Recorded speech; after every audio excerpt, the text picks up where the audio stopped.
Hello everyone and welcome back again sa panibago nating video dito sa channel ng Teacher Racky. Yay! And I would like to welcome back again everybody. Kamusta po kayong lahat? Sana nasa mabuti kayong kalagayan. And yes, we are on to objective number 7 of the RPMS tool for Proficient Teachers for school year 2022 to 2023, and this is still part of our RPMS series 2023. And with that, let us start our video with our pa-shoutout. Kasi na-miss ko yung pa-shoutout dun sa ating latest upload. So, babawi ako. Okay. Let us start our pa-shoutout with Ma'am Criselda Pabayos. Hello po, sabi niya. Hello din, Ma'am. And from Ma'am Grace Irene Rebuyas, hello Teacher Racky. Hello din po, Ma'am Grace. And from Arlene Joy Nogalada, hello Teacher Racky. Hi po. From Ma'am Christina Torla, good afternoon po Teacher Racky. Maraming salamat po ulit sa pag-share ng Objective 6. Pa-shoutout naman po sa mga guro ng Gala Vocational School Gamay, Northern Samar. Hello po sa lahat ng mga guro mula sa Gala Vocational School Gamay, Northern Samar. Sana po ay nasa mabuti kayong kalagayan and thank you for watching. And we also have from Ma'am Zen Villanueva. Good afternoon, Ma'am. Again, salamat sa pag-share. You're welcome po. And from Ma'am Jupina Saure. Good day, Teacher Racky. Thank you so much, Ma'am. And from Sir Jose Brazil Vencito. Thanks po again sa Objective 6, Teacher Racky. More blessings po. Nagiging suki na natin si Sir Jose from Leyte. Tama ba? And from Ma'am Bernadette Irma Cabalya, Malago means maganda po. Thank you po, Teacher Racky. Looking forward po for a sample lesson plan. Nagawa na natin yung lesson plan. Sana napanood nyo na yan. And from Ma'am Elisa Mijares, thank you so much, Teacher Racky. More blessings po.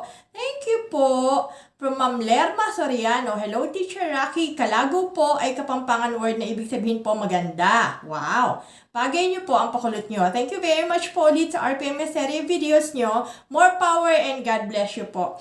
God bless all of you din po.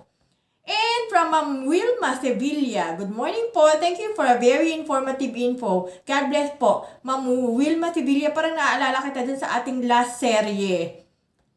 Welcome back. From Ma'am Marisa Chavez, good evening po, Teacher Racky. Thank you for your very informative topic, objective number 6. Maraming salamat po sa walang kupas na pag-share your knowledge and expertise. God bless and more power to your YouTube channel. Thank you so much po. And from Ma'am Euphemia Dolores, God bless you more, Teacher Racky. Maraming salamat po. From Ma'am Flor, one more thankful message to you, Madam. Thank you, thank you, thank you. May God bless you. Wala pong anuman. From Ma'am Menchi Monte, a big thanks for the great opportunity and help in sharing this Objective 6. Thank you so much, Teacher Racky. Mabuhay ka. Salamat po. Those are our comment from Objective 6 video. Tapos yung comment natin from our third quarter lesson plan from Marilyn Aquino. Can I have a copy, Ma'am Racky? Yes po. Alam niyo na po kung paano kumuha. Ano po? Kung paano mag-request ng ating template. Panoorin niyo lang po ang ating mga video. And from Ma'am Laila Jokson, Ma'am Racky, I have a sample plan with 6 indicators. Thanks. Nagre-request po ba kayo? Okay po. Just follow our instructions. Ano po? Pinapamigay ko rin po. Sinishare ko rin po yung soft copy ng lesson plan na yon. Marami na po nakapag-request at napagbigyan. And from Flor, very well explained, Madam. Salamat po. From Ma'am Bernadette Irma Cabalya, thank you po. And from Ma'am Euphemia Dolores, thank you for your patience. Ayan na po ang kalahatan ng ating mga pa-shoutout from Objective 6 and the third quarter lesson plan. And now, we're ready to move on to our Objective 7 of our RPMS portfolio for Proficient Teachers. We continue discussing RPMS tool for Teacher 1 to 3, that is Proficient Teachers school year 2022 to 2023. This time, we're on to Objective number 7, Planned, Managed, and implemented developmentally sequenced teaching learning processes to meet curriculum requirements and varied teaching contexts. For this objective, we will be rated according to how we were able to plan, manage, and implemented our lesson plan. So this is basically more on how we craft our lesson plan in order or in a developmentally sequenced pattern, wherein we can have the maximum learning experience for our students. So this objective is under KRA number 3, curriculum and planning.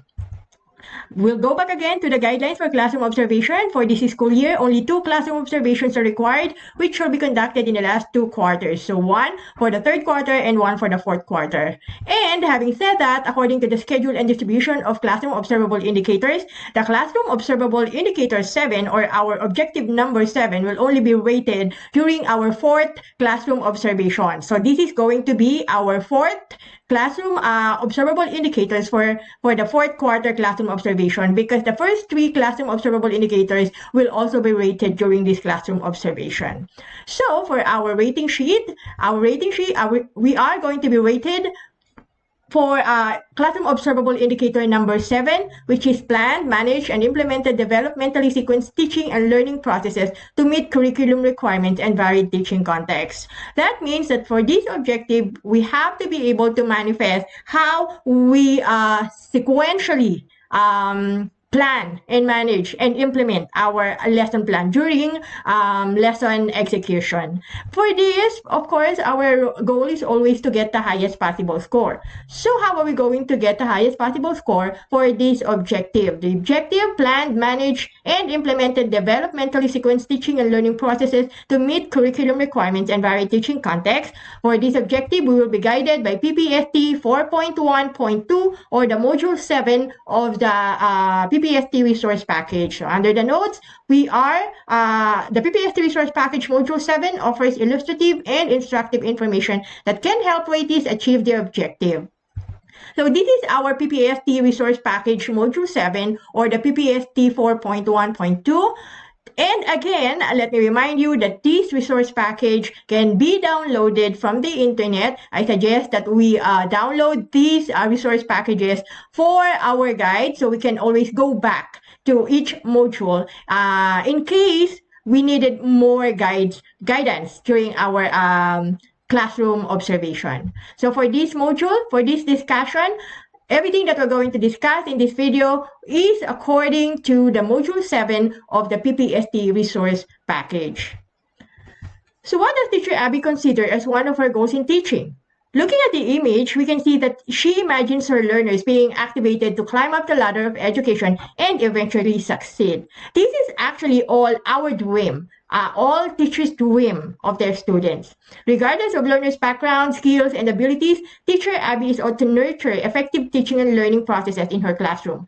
Adding up to the task is to ensure that learners step into developmental stages in learning, which is the result of developmentally fashioned teaching episodes.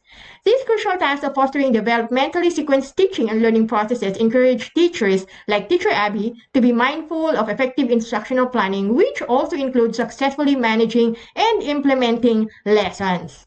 Let us try to discuss and understand the key concepts for this objective. Curriculum areas. So these are different learning or subject areas taught and learned in the basic education curriculum. Developmentally sequenced teaching and learning processes. These refer to the order of activities that keeps learners engaged in the content and purposely scaffolds learners towards achieving the lesson's objectives by maximizing allotted class time. Instructional planning. This refers to the process of systematically preparing, developing, evaluating, and managing the instructional process by using principles of teaching and learning. And teaching learning contexts refer to teaching learning situations and all the circumstances in which learners learn from instruction.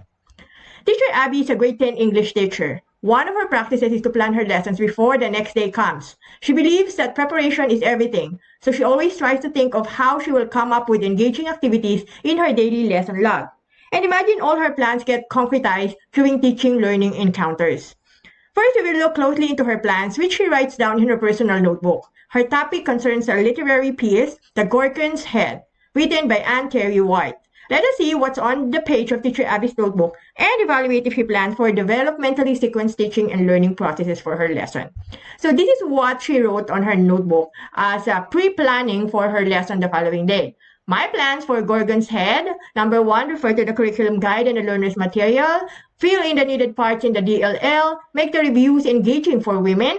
Give thought-provoking questions. Integrate Mulan's story.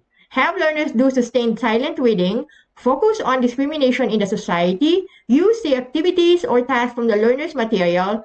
Assessment if time will permit. And then identify famous oral literary pieces for homework. For us to better visualize the plans laid out by Teacher Abby for her day's lesson, let us examine an excerpt from her actual daily lesson log or DLL. Only the plans for the first day, July 11, 2017, were retained for purposes of review and critiquing. Provide answers to the succeeding questions given below. This time we will focus on the excerpted DLL given below. So let us try to analyze the situation of Teacher Abby by answering the probing questions. What can you say about Teacher Abby's practice of keeping a notebook that contains her plans for the day's lesson? Do you think it is helpful in instructional planning? Why do you say so? Kinagawa din ba natin to? Number 2, are the plans written down by Teacher Abby logically sequenced? If yes, provide your evidence. And last one, if you were Teacher Abby, what items from your plans will you remove or improve? Justify your answer. So let us take a look at the DLL that was crafted by Teacher Abby for her lesson on July 11, 2017. So this is her lesson plan. Let us analyze this by answering the following questions. Number 1, revisit the plans Teacher Abby wrote in her notebook. Ito yung sinulat niya sa kanyang notebook. Are they consistently reflected in the given daily lesson log? Take note of any missing items if there is or there are. So compare the plan that she wrote on her notebook as to the daily lesson log that she already crafted. Pareho ba? May nawawala ba? Next question. Question number 2. Refer to the objectives set in the daily lesson log. So this is her objectives containing both the contents and performance standard. In reference to the activities presented, these are her activities, will the objective for the day's lesson be achieved by Teacher Abby? How about the time? Will the plans be accomplished in a 60-minute class period? Question number 3. Are the activities in the procedures developmentally sequenced in such a way that learners are guided from understanding basic concepts until they master and apply the competency needed to be developed? Tingnan natin yung procedures. Lahat ng kanyang activities under the procedures. What do you think? Are they developmentally sequenced? Now, there are suggestions for improvement in this case. It's good that Teacher Abby carefully takes into account the practice of consistently planning her lessons. Keeping with her a notebook for her plan is also a good way to strengthen instructional planning. But does it all end with writing the plans? How about checking if the plans are appropriate for our aim, to plan for developmentally sequenced lessons? Let us consider some suggestions for improvement to help Teacher Abby.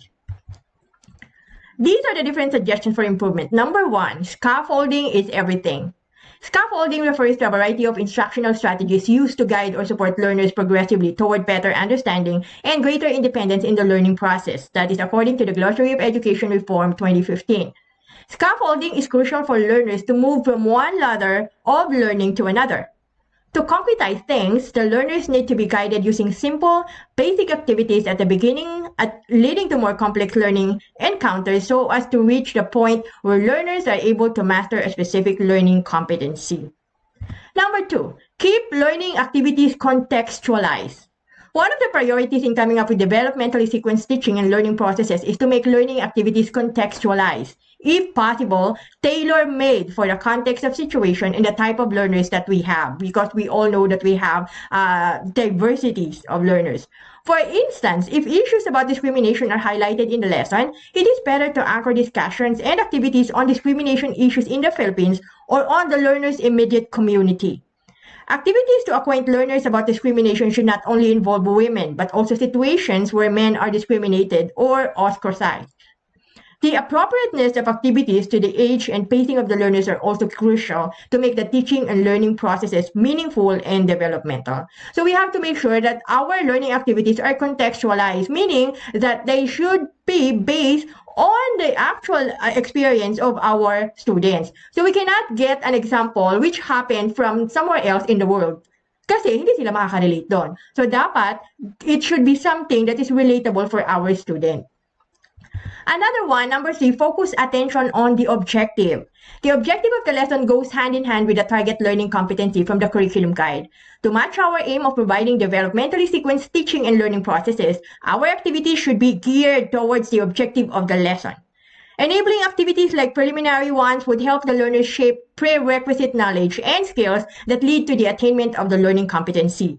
On the one hand, culminating or final activities are given to gauge where the learners are in terms of mastering the competency or if the set objective was successfully met or not. So we have to make sure that every activities that we put on our lesson is anchored actually to our objective. Lagi tayo nakatutok dun sa objective natin. Number 4, assessment is a must. In trying to help learners develop the competencies set in the curriculum guide, the teacher should not only give inputs, but also provide assessment activities to identify learners' learning status and, at the same time, create appropriate instructional decisions. Two important types of assessments are formative and summative assessments. Formative assessment is used to identify misconceptions, struggles, and learning gaps during the teaching and learning processes. How to close such gaps is also involved in this type of assessment, as according to Trumbull and Lush 2013. Remember that formative assessment is recorded but not included in the computation of learners' final grades or ratings. Summative assessment helps the teacher evaluate student learning, knowledge, proficiency, or success at the end of an instructional period like a unit, according to Thiel and Franklin of 2010. This kind of assessment is heavily graded or weighted. Hence, assessment in the teaching and learning processes is not optional but is significantly obligatory. So this means that we cannot ignore the assessment part in our lesson plan.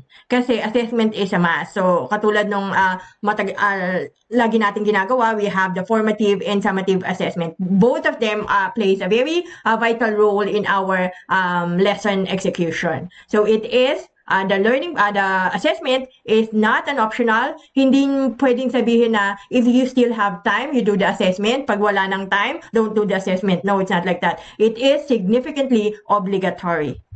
Planning is everything. The planning aspect of teaching is very important, that it alone can determine the failure or success of a teacher. However, it is the weekly lesson plan and the specific day-to-day tasks of planning for instruction that are most lacking in teachers' educational preparation. That is according to Arnold of 2010. Planning for a lesson does not end with enumerating the things the teacher will implement in the classroom once the delivery of the lesson has commenced. The bigger challenge is to make the lesson or the embedded activities more developmental. As proficient teachers, we are driven to design lessons that satisfy the need to make teaching and learning processes seamless and progressive for our learners. We start by familiarizing ourselves with the content of the curriculum as the Bible from which we refer to in planning our lessons. The competencies found in the curriculum guide, hereafter is referred to CG, are what should be mastered by the learners at the end of every lesson. In terms of designing a developmentally sequenced learning plan, teachers just need to religiously follow the parts of the daily lesson log template. As per DepEd Order number 42 series of 2016, also known as the Policy Guidelines on the Daily Lesson Preparation for the K-12 Basic Education Program, the use of the Daily Lesson Log or DLL or the Detailed Lesson Plan or the DLP enables the teacher to guide, mentor, and support learners in developing and assessing their learning across the curriculum. Even in this department order, learner scaffolding is given much attention. Hence, teachers need to be guided by what the DLL or the DLP suggests to capture the conduct of more developmental teaching and learning procedures. I'm not sure if everybody follows the DepEd Order number 42 series of 2016 DLL or DLP template. Meron akong mga natatanggap na mga messages from other teachers that they use different DLP or lesson plan template. But according to this, we should follow the DLL template from DepEd Order number 42 series of 2016. I have captured here part of the lesson of the DepEd Order number 42 series of 2016. So sabi dito sa number 47, the DLP format includes the following parts: objectives, content, learning resources, procedures, remarks, and reflection. So ito dapat ang ginagamit daw natin na DLL or DLP template. So I have here the example template. Ito, according to DepEd Order number 42 series of 2016. So ito dapat, this is a DLL, wherein we have the objectives, content, learning resources, procedures, which is from A to J, and then we have the remarks and then the reflection. So ito daw dapat ang ginagamit natin, ano? Because this is developmentally sequence, okay? So, let us try to go on with a different illustration of practice given in this module to understand more of this objective. Illustration of practice number 1, planning for developmentally sequenced lessons. Get ready to look at how planning for developmentally sequenced lessons can be done in your daily lesson log. We are to see how the lessons from Abby's TLL could be made more developmental. You will notice that the procedures are modified and calibrated to encompass a more engaging and progressive series of learning activities. We will strictly adhere to the developmental nature of the DLL template, which starts with reviewing previous lessons, going to evaluation of learning, and provision for additional activities in the form of an assignment or homework. We basically track how a lesson is delivered in a regular lesson plan. However, you have to remember that the following illustration of practice is suggestive in nature. Still, the teacher is the one who will design for developmentally sequenced lessons applicable to his or her learners. The illustration, hence, is only a recommendation that may provide more inputs towards the realization of the focus of this module. So we start with the first part of the lesson log of Teacher Abby, which is the objectives. Determine the effect of textual aids on the understanding of the text. Your springboard will be the objective of the lesson, which also reflects the competency in code to be mastered. So we always focus on the objective, and everything that we're going to add up to our lesson plan must adhere and go with our objective. Next one is a procedure part of the lesson. Letter A, reviewing previous lesson or presenting new lesson. Have learners share the life lessons they learned from the story of Nick Vujicic.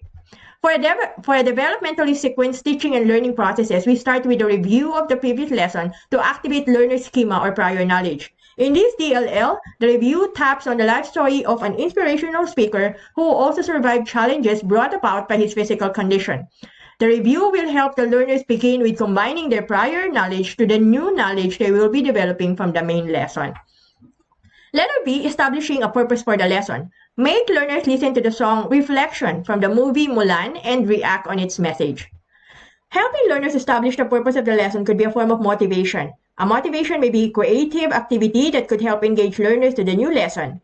It gives ideas or clues on what to expect with the new lesson, thereby touching on its purpose. The use of the song Reflection is a motivation or a way to establish the purpose of the text the learners will be dealing with. The text relates to the message of the song, which centers on discrimination. Next one is another part of the procedure, discussing new concepts and practicing new skills, number 2. Group the class into 5 and let each group do sustained silent reading of the featured text. To make the activities more developmental, it is necessary for the teacher to provide learners with prerequisite information about the text they are to explore. This is also a form of establishing their mood to ensure a smooth flow of lesson delivery. Hence, for this particular lesson, they are to read about the background of the author and the genre to which the main text is related. The learners will also be accomplishing a pre-reading activity which requires them to give their anticipations or expectations about the text. So letter F, developing mastery. This leads to formative assessment 3. As a group, let them dissect the main text by answering relevant questions. This part of the procedure touches on the accomplishment of the learners during reading activities. This is in connection to the pre-reading activity, which will collect learners' anticipations about the text. The teacher could incorporate collaborative activities in the process of actually reading the text.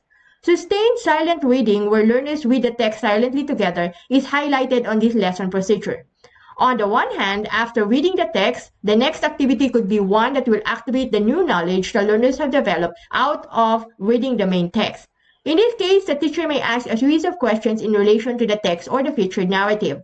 This underscores the formative assessment that teachers need to provide to confirm how well the learners have understood the text. It also allows for important instructional decisions like reteaching the concept or moving forward to the next activities. Another part of the procedure is finding practical applications of concepts and skills in daily living, wherein the teacher have learners discuss how the character from the text conquer discrimination issues and encourage them to relate it to real. Another part, letter H, making generalizations and abstractions. Lead learners into completing the hero in me chart, where they will be listing the acts of heroism and struggles of the main character of the narrative. They are to provide their realizations about these details. After making sense of the text through the reading activities, post-reading activities have to be dealt with. They include applying what they learned from the text to practical means or real-life scenarios. This makes learning new knowledge more relatable and meaningful. Generalizations and abstractions of learning also count as post-reading activities because the learners need to encapsulate what they have produced out of reading the text. For this particular lesson, the learners will be listing the acts of heroism and struggles of the characters found in the text, which aligns with the concept of battling out discrimination. Realization about these details are also expected from the learners. And another part of the procedure evaluating learning. Prompt each group to design a coat of arms featuring Perseus' line of defenses to kill the Gorgon. A holistic rubric will be used. Evaluating learning outcomes is the last step towards planning for developmentally sequenced teaching and learning processes. It comes with either a paper and pencil or a performance-based activity that will gauge where learners are in terms of the competencies they need to master. This lesson features a performance-based evaluation of students' learning, which has to be coupled with a rubric. This is because assigning scores or grades for performances must be based on a criteria or standards which should be communicated to the learners prior to the accomplishment of the task. We have to always remember this, that every time we're going to ask a learner for a performance, we should always incorporate it with a rubric. That will show our learners how they are going to be rated. And this rubric must be communicated. It should be discussed with the students prior to the performance task, so that they would know how they would be weighted. The last part of the procedure, letter J, additional activities for application or remediation. Have learners identify famous oral literary pieces that center on heroism and human fallacies for class sharing. It is also crucial for the teacher to extend any learning encounter in the classroom beyond it. Follow-up activities or homework may be given to strengthen new knowledge acquired by the learners or to remediate or further lead them towards better understanding of the lesson for the day. This will make the concepts taught more memorable for the learners. Next, illustration of practice number 2, managing and implementing developmentally sequenced lessons. Hi there, I hope you were able to grasp the progressive nature of the procedures found in the previously given DLL for a grade 10 English lesson, which targets a competency in reading comprehension. At this point, let us take note of the ways on how to appropriately manage and implement the learning activities you included in your DLL. Again, these are only suggested procedures to keep up with this module's aim to help teachers manage and implement developmentally sequenced teaching and learning processes. We take a closer look at how these plans could be better actualized in the classroom. Let us see how Teacher Ads, a head teacher 3 in English, made sense of the embedded developmentally sequenced activities from the previously given DLL using her observation notes. So this is the observation notes of Teacher Ad. The teacher was able to manage and implement all the planned activities written on her DLL. She started with a review of the previous concepts which relate to the new knowledge presented in the featured lesson. The motivation engaged learners well with the lesson because they are familiar to the song the teacher played and were able to relate realistic examples of issues with regard to discrimination and prejudices. I think the story anticipation guide helped the learners build knowledge about the narrative text on their own. It gave a little hint about how to teach learners independent learning. That's commendable. In terms of the collaborative activity where learners need to do sustained silent reading, at first they were unsure of how to start reading the text as this mechanism was given clarification and justification by the teacher. She scaffolded each group until they were able to get a feel of the collaborative activity, after which each member of the group was doing his or her job to finish the given task. Another difficulty is the complexity of the question provided in the learner's material. It seems that the questions are too challenging for a majority of learners. The teacher, right there and then, changed the way questions were structured for easy understanding. This made accomplishing the task easier for the learners until such time that they were already accomplishing the post-reading activities independently. It was a successful delivery of the lesson because the objective of the lesson was met and the learners were able to generalize or abstract learning from the text. All the groups artistically and effectively produced and presented their coat of arms as part of the evaluation. They really enjoyed each presentation. The assignment given allows for extension of learning. The teacher started and ended her delivery of the lesson within the given time. It was an excellent job for the teacher. The observations of the head teacher on the management and implementation of the planned activities are actually describing developmentally sequenced teaching and learning processes. The lesson started with a review and followed by the motivation, the during reading activity, the post-reading task, and finally the evaluation and the giving of homework or additional activities. What is more meritorious with the management and implementation skills of the teacher was her instructional instinct to modify what has been planned to accommodate learners who are at different levels of cognition in the classroom. She also made sure that everything was understood and made clear before proceeding to the next tasks or activities. Scaffolding and guidance were apparent at the beginning until such time that learners were independently working on other tasks. What the teacher did as regards management and implementation of the teaching and learning processes is progressive and successful. There are other illustrations of practice that we may use on our own classroom execution. The curriculum guide, or CG, as mentioned before, should dictate the competencies and standards of learning to be set in a given lesson or teaching learning encounter. It is a must that the teacher reviews or familiarizes himself or herself with how the curriculum works to meet teaching and learning requirements. As you plan, manage, and implement developmentally sequenced lessons, the use of the curriculum guide, the teacher's guide, and the learner's material would make teachers adhere to the requirements of the learning area and the curriculum at large. So it is important that we follow the curriculum guide as per our lesson. Another one, the teacher should not be afraid of modifying or changing what has been planned in terms of instruction. Versatility in effectively delivering lessons requires teachers to be sensitive to their learners' needs during the fulfillment of the teaching and learning processes. Remember that the learners will not have the same pacing or levels of learning. For as long as the changes would still meet the objective or objective set, then this should not be considered as a deviation from the actual lesson, but rather it should be seen as a form of shaping a lesson based on a given teaching context. So depend on how our learners react on our planned lesson, we can of course change, or we can rephrase questions, we can make the lesson or the questions more adaptive to our students. Because when we do lesson plan, we don't really anticipate how our students will react on it. So on the actual classroom execution or lesson execution, dun lang natin malalaman how they react on it. So we can change, we can modify according to the reaction of our students. Be careful with observing the minor but still important details in planning, management, and implementation of lessons. For instance, the time allotted for the learning area should be strictly followed, or else it will create a ripple of problems in terms of budgeting time to develop necessary competencies. Also, the use of other references or materials to supplement learning should be within the scope of the curriculum and must be carefully screened or reviewed in consonance with the characteristics and learning context experienced by Filipino learners in the classroom. So that's it for our discussion of the Objective 7, and therefore, after accomplishing Objective 7, our rating sheet should look like this. So if you would notice, this is the fourth quarter rating sheet wherein the indicators 4, 5, and 6 will not be rated by our observer. Only the 1, 2, 3, 7, and 8, and 9 indicators will be rated. So because we have discussed this, and we have understood everything about it, we are expected to get a rating of 7 for our rating sheet. And don't forget to ask our observers to indicate that the teacher was able to meet the objective within the allotted time, because this will be the basis of our rating for efficiency. With that, we will be able to compute for our IPCRF rating. The means of verification is our COT rating sheet 2, which we did during our classroom observation for the fourth quarter. Having 7 rating for the COT, that will be equal to 5 points in the RPMS rating for quality.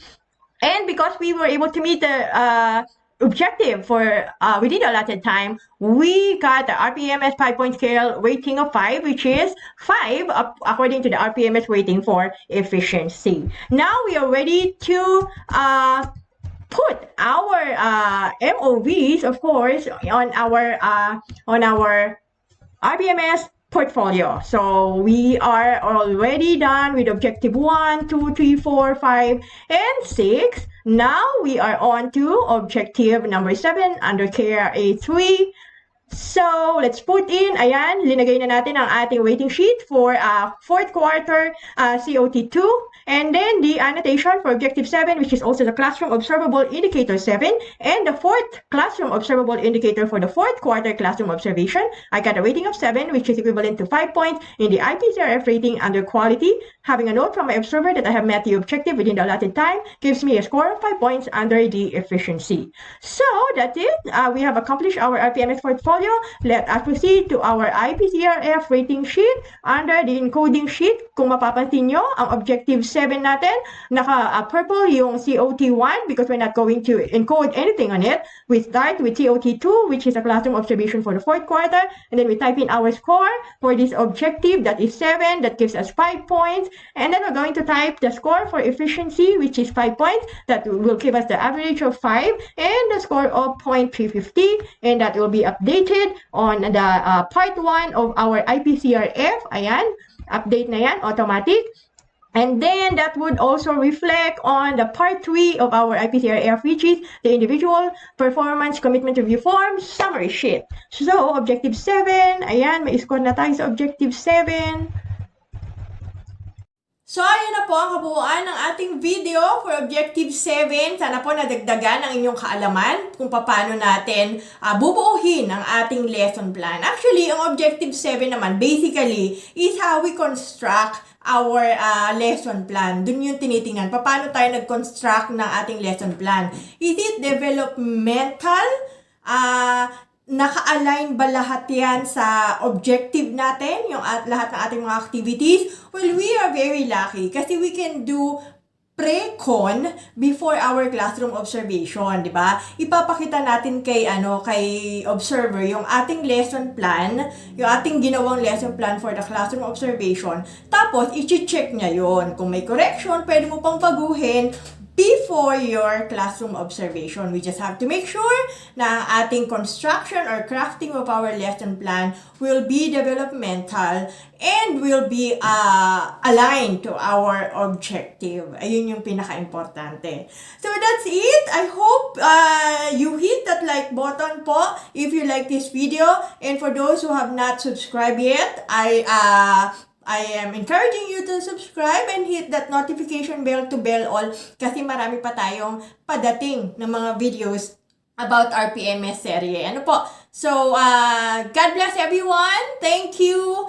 And let's be a blessing to everyone. Bye-bye.